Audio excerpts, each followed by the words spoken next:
അവയവക്കടത്തിനൊപ്പം പീഡനവും ഹോട്ടലിൽ കൊണ്ടുപോയി മദ്യം നൽകി പീഡിപ്പിച്ചെന്ന് പരാതിക്കാരി ജനം ഡിബേറ്റിൽ നഗ്നചിത്രം കാട്ടി ഭീഷണിപ്പെടുത്തി. കൂടുതൽ പേരെ കണ്ണി ചേർപ്പിച്ചെന്നും യുവതി പ്രതികരിച്ചു.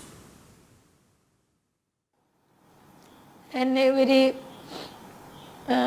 ഹോസ്പിറ്റലിനടുത്തുള്ള ഒരു ലോഡ്ജിലേക്ക് വിളിപ്പിച്ചിട്ട് വെള്ളം കുടിച്ചിരുന്നയാൾ എന്നെയും വെള്ളം കുടിപ്പിച്ചിട്ട്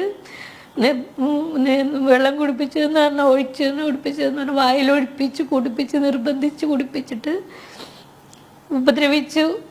അതിനുശേഷം അവരെന്തോ ഫോട്ടോയൊക്കെ എടുത്തു വെച്ചിട്ട് എന്നോട് പറഞ്ഞു, എന്നെ ഫോട്ടോയൊക്കെ എടുത്തിട്ടുണ്ട്, ഞങ്ങൾ പറയണനുസരിച്ചാൽ മുന്നോട്ട് നല്ല രീതിയിൽ പോകാം, ഇല്ലെങ്കിൽ ജീവിതം ഞങ്ങൾ വഴിമുട്ടിക്കും, ജോലി സ്ഥലത്ത് മൊത്തം വാർത്തയാക്കും, മോശപ്പെട്ട രീതിയിലാക്കി എടുക്കും എന്നുള്ള രീതിയിലൊക്കെ പറഞ്ഞിട്ടാണ് ഇവരെന്നെ എല്ലാ തരത്തിലും ആളെ കൊണ്ടുവന്ന് കൊടുക്കണമെന്നുള്ള രീതിയിലുമൊക്കെ ഉപദ്രവിച്ചത്.